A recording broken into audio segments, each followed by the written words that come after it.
കടലുപോലെ തെറ്റ് ചെയ്തവരാണെങ്കിലും ശരി, എന്തിനേറെ പറയണം, കടലിലെ തിരമാലകൾക്ക് സമാനമായ തെറ്റ് നമ്മുടെ ജീവിതത്തിൽ ഉണ്ടെങ്കിലും ശരി, അത് മുഴുവൻ പുറത്തു കിട്ടാൻ സയ്യിദുൽ ഇസ്തിഗ്ഫാർ മുത്തുനബി തങ്ങൾ പഠിപ്പിച്ചു തന്നിട്ടുണ്ട്. സയ്യിദുൽ ഇസ്തിഗ്ഫാർ എന്ന് പറഞ്ഞാൽ എന്താ? ഇസ്തിഗ്ഫാറുകളുടെ നേതാവ്. ഈ പരിശുദ്ധമായ 10 ഒരുപാട് ഇസ്തിഗ്ഫാർ ചൊല്ലണ്ടേ? ഇതിന് ഒന്ന് ചൊല്ലിയാൽ തന്നെ നമ്മുടെ പാപങ്ങൾ മുഴുവൻ മാപ്പ് ചെയ്യപ്പെടാൻ ഭാഗ്യം ലഭിക്കുന്ന മഹത്തായ ഒരു ഇസ്തിഗ്ഫാറാണ്. നബിതങ്ങൾ അതിന്റെ മഹത്വം പറഞ്ഞത് കാണാം. അല്ലാഹു സുബ്ഹാനഹു വ തആല പതിവാക്കാനുള്ള ഭാഗ്യം നൽകട്ടെ. ഏതാണ് ആ ഇസ്തിഗ്ഫാർ എന്ന് കേട്ടു നോക്കാം. ഈ ഇസ്തിഗ്ഫാർ പതിവാക്കുന്ന ആളുകൾക്ക് കിട്ടുന്ന മറ്റൊരു വലിയ അനുഗ്രഹം കൂടി ഹബീബായ നബിതങ്ങളുടെ ഹദീസിലുണ്ട്. ഇത് കേവലം ചെറിയ സാധാരണ ചൊല്ലുന്നത് പോലുള്ള ഒരു ഇസ്തിഗ്ഫാർ അല്ല, മറിച്ചൊരു പ്രത്യേകത ഇതിന് നൽകിയിട്ടാണ് നബി തങ്ങൾ സ്വഹാബത്തിന് ഇത് പഠിപ്പിച്ചു കൊടുത്തത്. അതുകൊണ്ട് തന്നെ സ്വഹാബത്തിന്റെ ജീവിതത്തിൽ ഈ ഇസ്തിഗ്ഫാർ അവർ ഒഴിവാക്കിയിട്ടേ ഇല്ല. അവരുടെ ജീവിതത്തിൽ അത് പതിവാക്കിയിട്ടുണ്ട്. എന്താണ് ആ വലിയ നേട്ടം എന്നും കൂടെ നമുക്ക് ഇൻഷാ അല്ലാഹ് ഒന്ന് മനസ്സിലാക്കാം. ആ ഇസ്തിഗ്ഫാർ ചൊല്ലി പഠിക്കാം. അല്ലാഹു സുബ്ഹാനഹു വ തആല നമ്മുടെ പാപങ്ങളൊക്കെ മാപ്പ് ചെയ്തു തരുമാറാകട്ടെ. ഹബീബായ നബി തങ്ങളോടൊപ്പം നാളെ സ്വർഗത്തിൽ കടക്കാൻ അല്ലാഹു നമുക്ക് അവസരം നൽകട്ടെ. വീഡിയോ മുഴുവനായി കേൾക്കുക, മറ്റുള്ളവരിലേക്ക് എത്തിച്ചു കൊടുക്കുക. അസ്സലാമു അലൈക്കും വറഹ്മത്തുള്ളാഹി വബറകാതുഹു. ബിസ്മില്ലാഹി വൽഹംദുലില്ലാഹ്. അൽ-അദ്കാറിന്റെ പുതിയൊരു വീഡിയോയിലേക്ക് നിങ്ങളെല്ലാവരെയും സ്വാഗതം ചെയ്യുകയാണ്. അള്ളാഹു നമ്മുടെ എല്ലാ സൽക്കർമ്മങ്ങളും സ്വീകരിക്കട്ടെ. ഈ പറയുന്നതും കേൾക്കുന്നതുമൊക്കെ സ്വാലിഹായ അമലായ അള്ളാഹു കബൂലാക്കുമാറാകട്ടെ. ദുആ വസിയ്യത്ത് ചെയ്ത് കമന്റുകളായ അയച്ച എല്ലാ മുഅ്മിനീങ്ങൾക്കും അള്ളാഹു അവരുടെ ഖൽബിലെ മുറാദുകൾ ഹാസിലാക്കി കൊടുക്കട്ടെ. അള്ളാഹു എല്ലാ വിഷമങ്ങളും തീർത്തു തരട്ടെ. അള്ളാഹു എല്ലാ പ്രയാസങ്ങളും നീക്കി സന്തോഷവും റാഹത്തും നൽകി അനുഗ്രഹിക്കട്ടെ. അധികമായി നീട്ടിവലിച്ചൊന്നും പറയുന്നില്ല. ഇൻഷാ അല്ലാഹ് സയ്യിദുൽ ഇസ്തിഗ്ഫാർ പറയാൻ പോവുകയാണ്. സയ്യിദുൽ ഇസ്തിഗ്ഫാർ ഹബീബായ നബി തങ്ങൾ പഠിപ്പിച്ച ഇസ്തിഗ്ഫാറാണ്. മുത്തുനബി തങ്ങൾ ഇസ്തിഗ്ഫാർ പഠിപ്പിച്ചു തന്നിട്ടുണ്ടെങ്കിൽ അതിന്റെ പവർ എത്ര ഉണ്ടാവും. നബി തങ്ങൾ അവിടുത്തെ ജീവിതത്തിൽ പതിവാക്കിയ, അവിടുന്ന് ചൊല്ലണം എന്ന് പഠിപ്പിച്ച ഒരു ഇസ്തിഗ്ഫാർ. എന്താ ഇതിന്റെ നേട്ടം? ഈ ഇസ്തിഗ്ഫാർ ചൊല്ലിയാൽ കിട്ടുന്ന കൂലി എന്താ? നബി തങ്ങൾ എന്തിനാ ഇസ്തിഗ്ഫാർ ചൊല്ലിയത്? നബി തങ്ങൾക്ക് പാപങ്ങളും എല്ലാം ഉണ്ടോ? ചില ആളുകൾ സംശയമുണ്ട്, നബി തങ്ങൾ എന്തിനാ ഇസ്തിഗ്ഫാർ ചൊല്ലേണ്ട ആവശ്യം? ഇല്ലല്ലോ. നബി തങ്ങൾ ഒരു പാപവും ചെയ്യാത്ത ആളല്ലേ.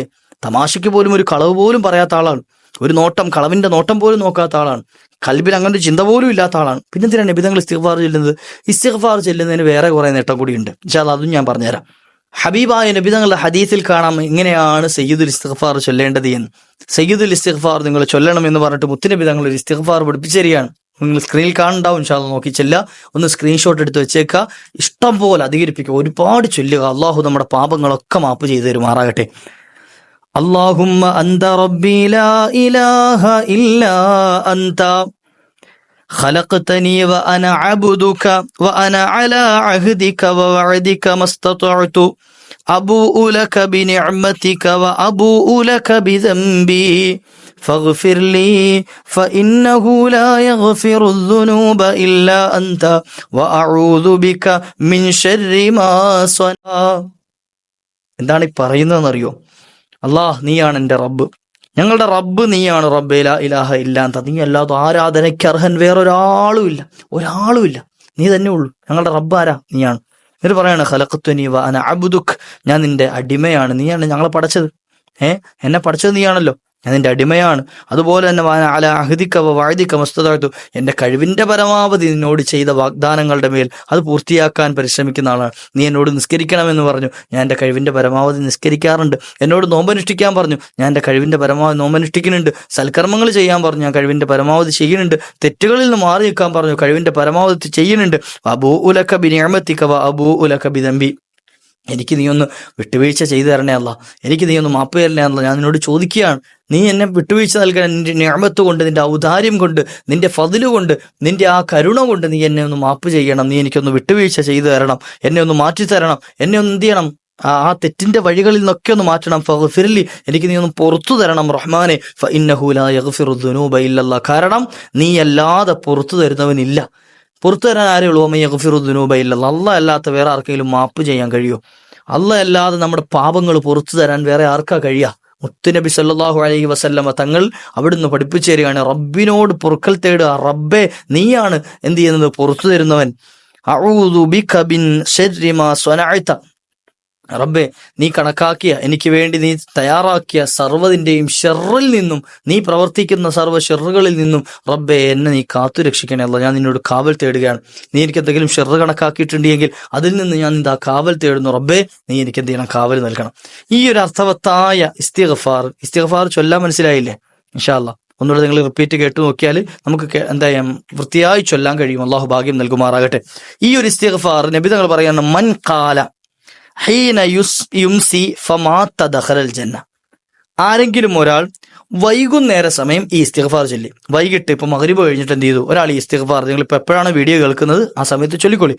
ഇസ്തിഗ്ഫാർ ചൊല്ലിക്കഴിഞ്ഞാൽ ആ രാത്രി അയാൾ മരണപ്പെട്ടാൽ, ആ രാത്രി അദ്ദേഹം മരണപ്പെട്ടു കഴിഞ്ഞാൽ ദഖലൽ ജന്ന, മൂപ്പര് സ്വർഗത്തിലാണ് എന്ന് മുഹമ്മദ് റസൂൽ. ദഖലൽ ജന്ന എന്ന് പറഞ്ഞാൽ എന്ന് വെച്ചാൽ എന്താ, സ്വർഗത്തിൽ പ്രവേശിച്ചു കഴിഞ്ഞു എന്ന്. പ്രവേശിക്കും എന്നല്ല, ഇനി കടക്കുമെന്നല്ല. ഇതുവരെ മൂപ്പര് മരിച്ചു കഴിഞ്ഞാൽ സ്വർഗത്തിലായി, മൂപ്പര് സ്വർഗത്തിലാണ്. മുത്തനബി തങ്ങൾ ഉറപ്പ് പറയുകയാണ്. ആർക്ക്? ഈ ഒരു ഇസ്തിഗ്ഫാർ ഒരു തവണ ചെല്ലുന്ന ആൾക്ക്. കുറെ ചെല്ലണമെന്നല്ല പറയുന്നത്, ആരെങ്കിലും ഒരാൾ ഒരു തവണ വൈകുന്നേരം ഈ ഒരു ഇസ്തിഗ്ഫാർ ചൊല്ലിക്കഴിഞ്ഞാൽ ആ രാത്രി എങ്ങാനും അയാൾ മരണപ്പെട്ടു പോയി കഴിഞ്ഞാൽ മൂപ്പര് സ്വർഗത്തിലാണ് എന്ന്. തീർന്നില്ല. എന്ത് പറയണം? വൈദ ഖാല ഹീന യുസ്ബിഹു. ഇനി ആരെങ്കിലും ഒരാൾ രാവിലെ ചൊല്ലി, സുബഹി നിസ്കാരം കഴിഞ്ഞപ്പോൾ എന്ത് ചെയ്തു, ആ ഇരുത്തത്തിൽ ഇരുന്നു കൊണ്ട് ഒരു തവണയെങ്കിലും ഈ ഒരു ഇസ്തിഗ്ഫാർ ചൊല്ലി, നോക്കി ചൊല്ലിയാൽ മതി, ഒരു തവണ ചൊല്ലി. എന്നാൽ ഫമാത്ത മിൻ യൗമിഹി ദഖലൽ ജന്ന, ആ ദിവസം അയാൾ മരണപ്പെട്ടു കഴിഞ്ഞാൽ, അതായത് മഗ്രിബ് ആകുന്നതിന് മുമ്പാണ് അദ്ദേഹം മരണപ്പെടുന്നത് എങ്കിൽ ദഖലൽ ജന്ന, ആൾ സ്വർഗത്തിലാണ് എന്ന് മുഹമ്മദ് റസൂലുള്ളാഹി സ്വല്ലല്ലാഹു അലൈഹി വസല്ലം. നബി തങ്ങൾ പറഞ്ഞ ആ നേട്ടം മനസ്സിലായില്ലേ? അതായത് ഞാൻ ഈ ഇസ്തിഗ്ഫാർ എൻ്റെ ജീവിതത്തിൽ രാവിലെയും വൈകുന്നേരം ഓരോ തവണയെങ്കിലും ചെല്ലുന്ന ആളാണ് എങ്കിൽ ഞാൻ സ്വർഗാവകാശിയാണ് എന്ന് മുത്തുനബി തങ്ങൾ ഉറപ്പിച്ചു പറയുകയാണ്. അള്ളാഹു ആ കൂട്ടത്തിൽ നമ്മൾ ചേർത്ത് തരുമാറാട്ടെ. ഇൻഷാ അല്ലാഹ് ഒരു തവണയെങ്കിലും ചൊല്ലാൻ അള്ളാഹു നമുക്ക് അവസരം നൽകുമാറാട്ടെ. അപ്പൊ രാവിലെ ചൊല്ലുന്ന ആള് വൈകുന്നേരത്തിന് മുമ്പ് വഫാത്താകുകയാണെങ്കിൽ, മരണപ്പെടുകയാണ്, മരണം എപ്പോഴും സംഭവിക്കാമല്ലോ, നല്ല സമയത്ത് അള്ളാഹു മരണം നൽകി അനുഗ്രഹിക്കട്ടെ. മരണപ്പെടുകയാണെങ്കിൽ ദഖലൽ ജന്ന, ആള് സ്വർഗത്തിൽ കടന്നു.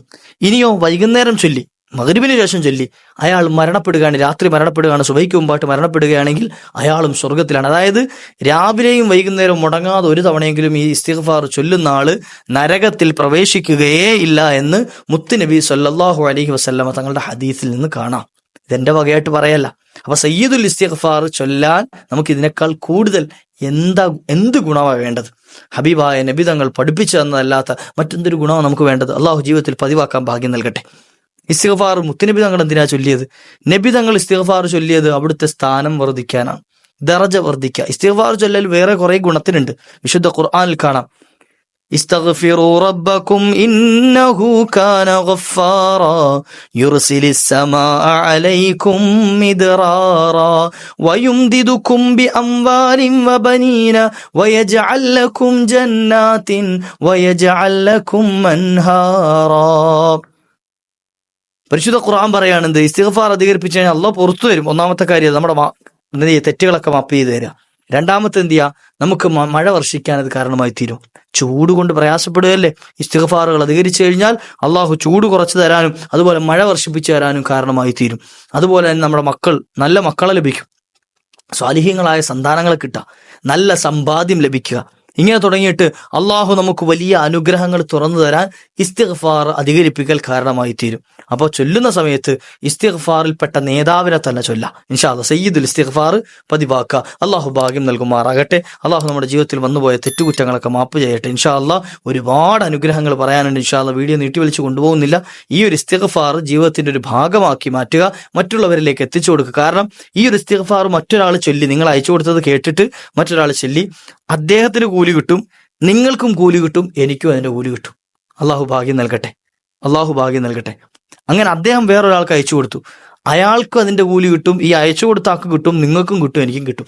ആരൊക്കെ ഇത് ഷെയർ ചെയ്യുന്നുണ്ടോ, ആരിലേക്കൊക്കെ എത്തുന്നുണ്ടോ, അതിൻ്റെയൊക്കെ ഒരു മിസ്ല് സവാബ് നമുക്കും ലഭിച്ചുകൊണ്ടേയിരിക്കും. അതാണ് ഈ ഇൽമ്, അറിവ് പകർന്നു കൊടുക്കുക എന്നതിന്റെ ലക്ഷ്യം. അതിന്റെ ഗുണം അതാണ്. അള്ളാഹു നമ്മുടെ ജീവിതത്തിൽ ഒരുപാട് സൽക്കർമ്മങ്ങൾക്ക് അവസരം നൽകുമാറാകട്ടെ. ഇൻഷാ അല്ലാഹ് മറ്റൊരവസരത്തിൽ കണ്ടുമുട്ടാം. വആഖിറു ദഅ്വാനാ അൽഹംദുലില്ലാഹ്. അസ്സലാമു അലൈക്കും വറഹ്മത്തുള്ളാഹി.